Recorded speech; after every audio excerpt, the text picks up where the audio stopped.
The Outsiders, Chapter 2.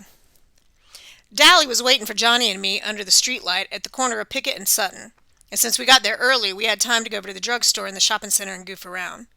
We bought cokes and blew the straws at the waitress, walked around eyeing things that were lying out in the open until the manager got wise to us and suggested we leave. He was too late, though. Dally walked out with 2 packages of Cools under his jacket. Then we went across the street and down Sutton a little way to the Dingo. There are a lot of drive-ins in town. The Socias go to the Way Out and to Rusty's, and the Greasers go to the Dingo and to Jay's. The Dingo's a pretty rough hangout. There's always a fight going on, and once a girl got shot. We walked around talking to all the Greasers and the hoods we knew, leaning in car windows and hopping into the back seats, and getting in on who was running away and who was in jail and who was going with who could whip who and who stole what and when and why. We knew about everyone there. There was a pretty good fight while we were there between a big 23-year-old greaser and a Mexican hitchhiker.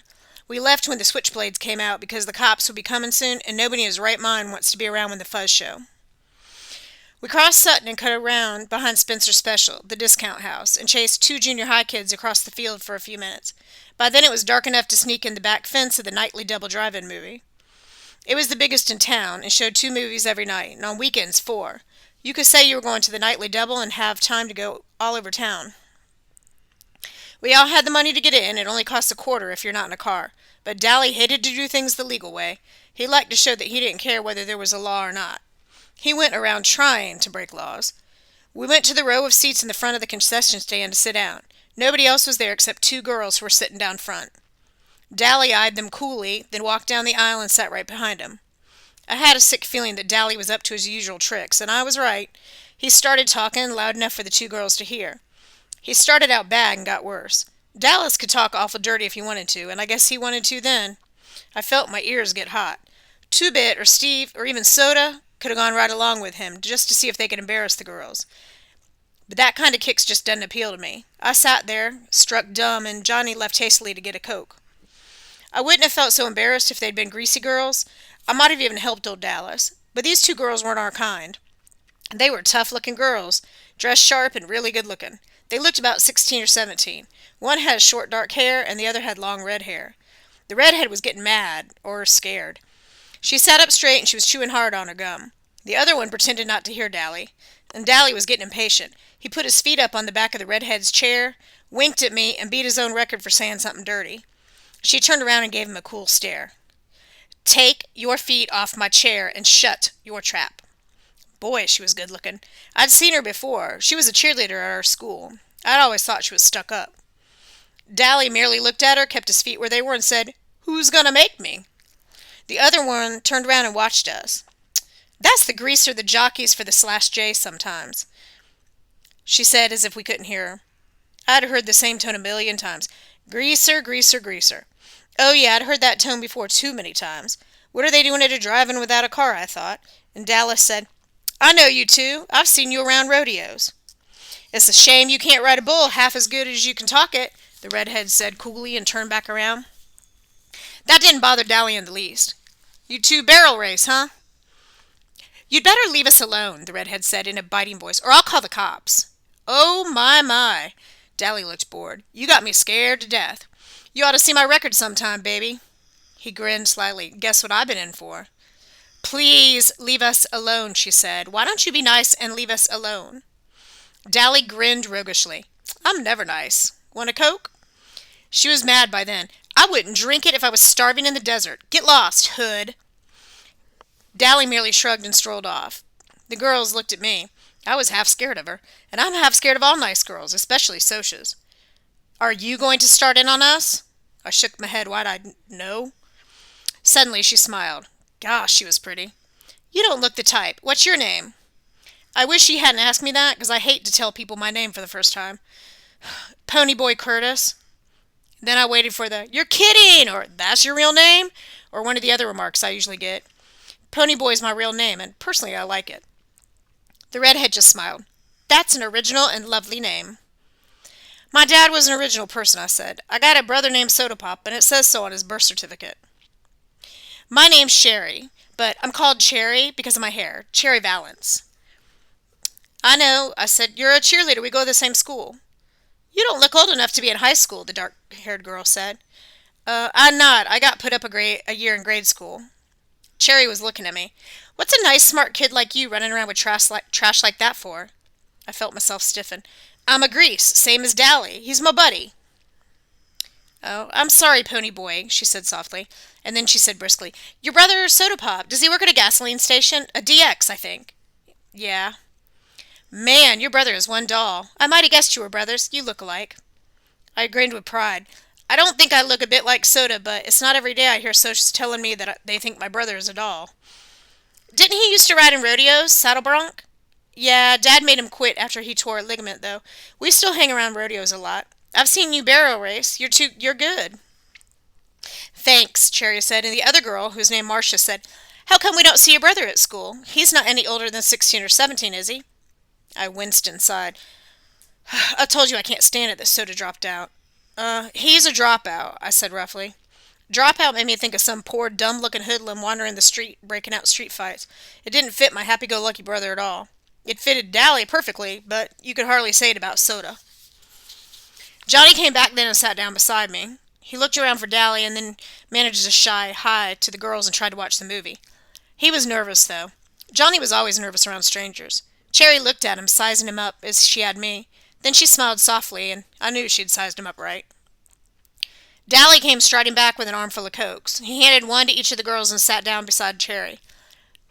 This might cool you off. She gave him an incredulous look, and then she threw her Coke in his face. This might cool you off, Greaser. After you wash your mouth and learn how to talk and act decent, I might cool off too. Dally wiped the Coke off his face with his sleeve and smiled dangerously. If I had been Cherry, I would have beat it out of there. I knew that smile. Fiery, huh? Well, that's the way I like 'em. He started to put his arm around her, but Johnny reached over and stopped him. Leave her alone, Dally. Huh? Dally was taken off guard. He stared at Johnny in disbelief. Johnny couldn't say boo to a goose. Johnny gulped and got a little pale, but he said, You heard me. Leave her alone. Dallas scowled for a second. If it had been me, or Two-Bit, or Soda, or Steve, anyone but Johnny, Dally would have flattened him without a moment's hesitation. You just didn't tell Dally Winston what to do. One time in a dime store, a guy told him to move over at the candy counter. Dally had turned around and belted him so hard it knocked a tooth loose. A complete stranger, too. But Johnny was the gang's pet, and Dally just couldn't hit him. He was Dally's pet, too. Dally got up and stalked off, his fist jammed in his pocket and a frown on his face. He didn't come back. Cherry sighed in relief. Thanks, he had me scared to death. Johnny managed an admiring grin. You sure didn't show it. Nobody talks to Dally like that. She smiled. Well, from what I saw, you do. Johnny's ears got red. I was still staring at him. It had taken more nerve for him to say what he'd said to Dally. Johnny worshipped the ground Dallas walked on, and I had never heard Johnny talk back to anyone, much less his hero. Marcia grinned at us. She was a little bit smaller than Cherry. She was cute, but that Cherry Valance she was a real looker. Y'all sit up here with us. You can protect us. Johnny and I looked at each other. He grinned suddenly, raising his eyebrows so they disappeared under his bangs. Would we have ever had something to tell the boys? His eyes said plainly. We had picked up 2 girls, and classy ones at that. Not any greasy broads for us, but real socias. Soda would flip when I told him. Oh, okay, I said nonchalantly. Might as well. I sat between them, and Johnny sat next to Cherry. How old are y'all? Marcia asked. 14, I said. 16, said Johnny. That's funny, Marcia said. I thought you were both 16, Cherry finished for her. I was grateful. Johnny looked 14, and he knew it, and it bugged him something awful. Johnny grinned. How come y'all ain't scared of us like you were Dally? Cherry sighed. You two are too sweet to scare anyone. First of all, you didn't join in Dallas's dirty talk, and you made him leave us alone. And when we asked you to sit up here, you didn't act like it was an invitation to make out for the night. Besides that, I've heard about Dallas Winston. He looks as hard as nails and twice as tough, and you two don't look mean. Sure, I said tiredly. We're young and innocent. No, Cherry said slowly, looking at me carefully. Not innocent. You've seen too much to be innocent. Just not dirty. Dally's okay, Johnny said defensively, and I nodded. You take up for your buddies no matter what they do. When you're a gang, you stick up for the members. If you don't stick up for them, stick together. Make like brothers. It isn't a gang anymore. It's just a pack. A snarling, distrustful, bickering pack like the Socias in their social clubs, or the street gangs in New York, or the wolves in the timber. He's tough, but he's a cool guy. He'd leave you alone if he knew you, I said. And that was true. When Steve's cousin from Kansas came down, Dally was decent to her and watched to swear it. We all did around nice girls who were the cousinly type. I don't know how to explain it. We try to be nice to the girls we see once in a while, like cousins or girls in the class, but we still watch a nice girl go by on the street corner and say all kinds of lousy stuff to her. Don't ask me why. I don't know why. Well, Marcia said with finality, I'm glad he doesn't know us. I kind of admire him, Cherry said softly. So only I heard. Then we settled down to watch the movie. Oh yeah, we found out why they were there without a car. They'd come with their boyfriends, but walked out on them when they found out the boys had brought some booze along. The boys got angry and left. I don't care if they did, Cherry sounded annoyed. It's not my idea of a good time to sit in a drive-in and watch people get drunk. You could tell by the way she said it that her idea of a good time was probably high class and probably expensive. They decided to stay and see the movie anyway. It was one of those beach party movies with no plot, no acting, but a lot of girls in bikinis and some swinging songs, so it was all right. We all four sitting here and there in silence when suddenly a strong hand came down on Johnny's shoulder, another on mine, and a deep voice said, "Okay, greasers, you've had it." I almost jumped out of my skin. It was like having someone leap out behind a door and yell boo at you. I looked fearfully over my shoulder, and there was Two-Bit grinning like a chessy cat. "Glory, Two-Bit, scare us to death." He was good at voice imitations and sounded all the world like a snarling Soch. Then I looked at Johnny. His eyes were shut and he was white as a ghost. His breath was coming in smothered gasps. Two-Bit knew better than to scare Johnny like that. I guess he'd forgotten. He's kind of scatterbrained. Johnny opened his eyes and said weakly, "Hey, Two-Bit." Two-Bit messed up his hair. "Oh, sorry, kid, I forgot." He climbed over the chair and plopped down beside Marcia. "Who's this, your great-aunts?" "Great-grandmother's twice removed," Cherry said smoothly. I couldn't tell if Two-Bit was drunk or not. It's kind of hard to tell with him. He acts boozed up sometimes, even when he's sober. He cocked one eyebrow up and the other down, which he always does when something puzzles him, or bothers him, or when he feels like saying something smart. "Shoot, you're 96 if you're a day." "I'm a knight," Marcia said brightly. Two-Bit stared at her admiringly. "Brother, you're a sharp one. Where'd you two ever get picked up by a couple greasy hoodlums like Pony and Johnny?" "We really picked them up," Marcia said. "We're really Arabian slave traders, and we're thinking about Shanghaiing them. They're worth 10 camels apiece at least." "5," Two-Bit disagreed. "And they don't talk Arabian, I don't think. Say something in Arabian, Johnny Cake." "Oh, cut it out," Johnny broke in. "Dally was bothering them, and when they left, they wanted us to sit with them to protect them, against wise-cracking greasers like you, probably." Two-Bit grinned, because Johnny didn't usually get sassy like that. We thought we were doing good if we could get him to talk at all. Incidentally, we don't mind being called greaser by another greaser. It's kind of playful then. "Well, hey, where's old Dally anyways?" "He went hunting some action, booze or dames or a fight. I hope he don't get jailed again. He just got out." "He'll probably find that fight," Two-Bit stated cheerfully. "That's why I came over. Mr. Timothy Shepard and Co. are looking for whoever so kindly slashed their car's tires. And since Mr. Curly Shepard spotted Dallas doing it, well, does Dallas have a blade?" "Not that I know of," I said. "I think he's got a piece of pipe. But he busted his blade this morning." "Good. Tim will fight fair if Dally don't pull a blade on him. Dally shouldn't have any trouble." Cherry and Marcia were staring at us. "You don't believe in playing rough or anything, do you?" "A fair fight isn't rough," Two-Bit said. "Blades are rough. So are chains and heaters and pull sticks and rumbles. Skin fighting isn't rough. It blows off steam better than anything. There's nothing wrong with throwing a few punches. Socs are rough. They gang up on one or two and rumble each other with their social clubs. Us greasers usually stick together, but when we fight among ourselves, it's a fair fight between two. And Dally deserves whatever he gets, 'cause slashed tires ain't no joke when you gotta work to pay for 'em. He got spotted too, and that was his fault. Our one rule besides stick together is don't get caught. He might get beat up, he might not. Either way, there's not gonna be any blood feud between our outfit and Shepard's. If we needed them tomorrow, they'd show. If Tim beats Dally's head in, and then tomorrow asks us for help in a rumble, we'll show. Dally was getting kicks. He got caught. He pays up. No sweat." "Yeah, boy," Cherry said sarcastically. "Real simple."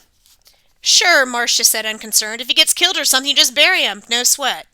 "You dig, okay, baby?" Two-Bit grinned and lit a cigarette. "Anyone want a weed?" I looked at Two-Bit admiringly. He sure put things into words good. Maybe he was still a junior at 18 and a half, maybe his sideburns were too long, and maybe he did get boozed up too much, but he sure understood things. Cherry and Marcia shook their heads at his offering of cigarettes, but Johnny and I reached for one. Johnny's color was back and his breathing was regular, but his hand was shaken ever so lightly. A cigarette would steady it. "Pony boy, will you come with me to get some popcorn?" I jumped up. "Sure, y'all want some?" "I do," said Marcia. She was finishing the Coke Dally had given her.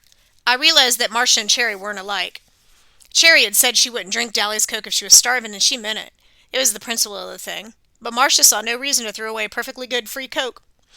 "Me too," said Two-Bit. He flipped me a 50-cent piece. "Get Johnny some too, I'm buying," he added as Johnny started to reach in his jeans pocket. We went to the concession stand, and as usual there was a line a mile long, so we had to wait.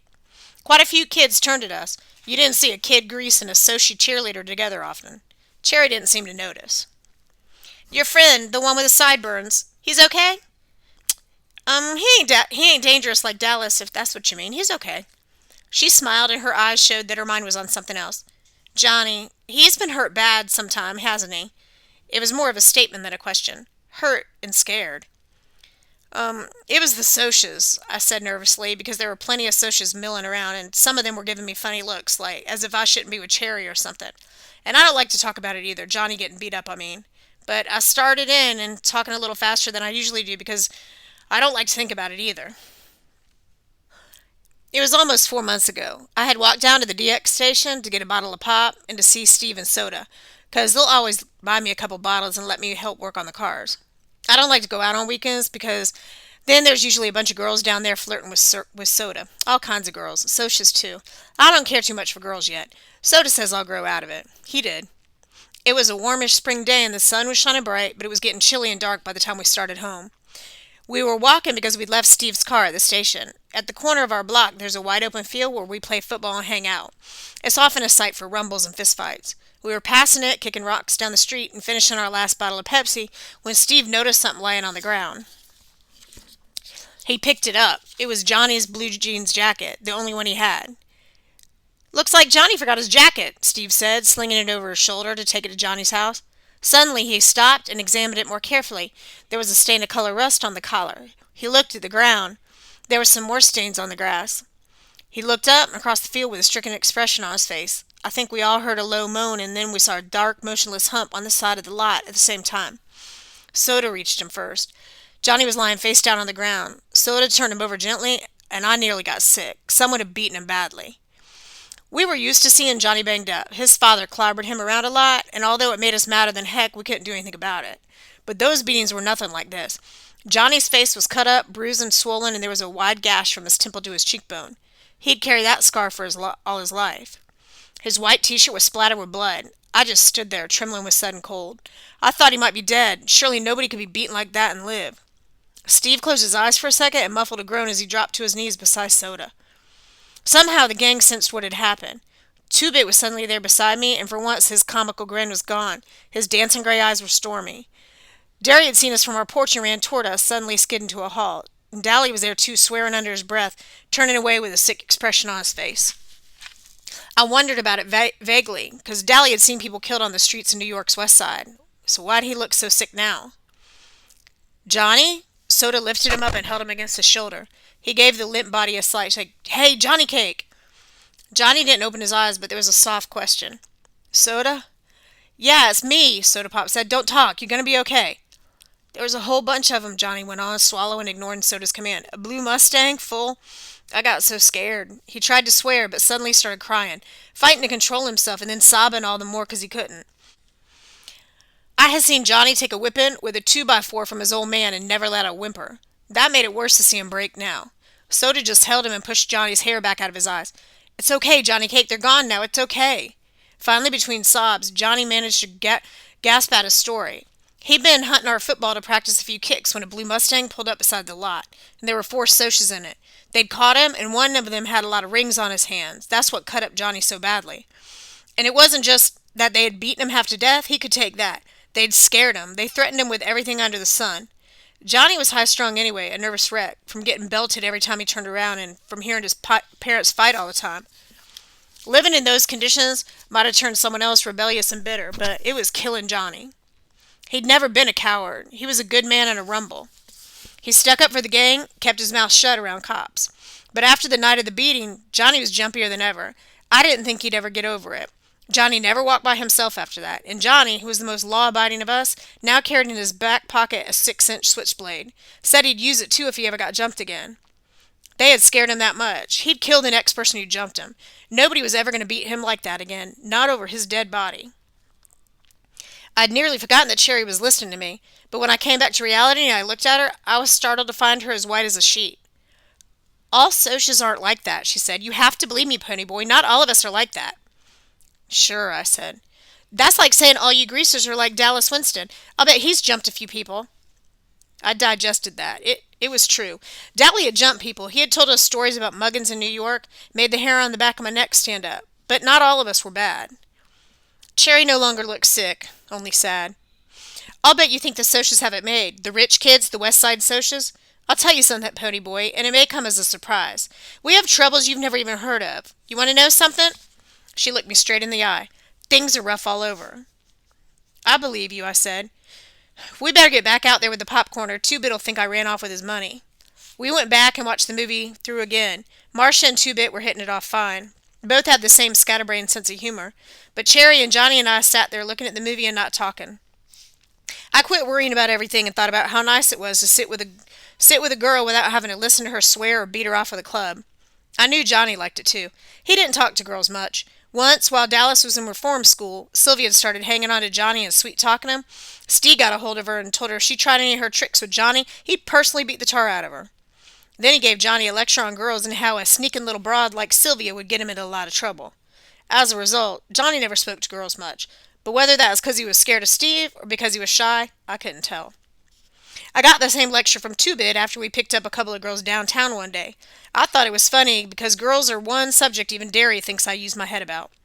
And it had been really funny because Two-Bit was half-crocked and he gave me the lecture. He told me some stories that about made me want to crawl under the floor or something.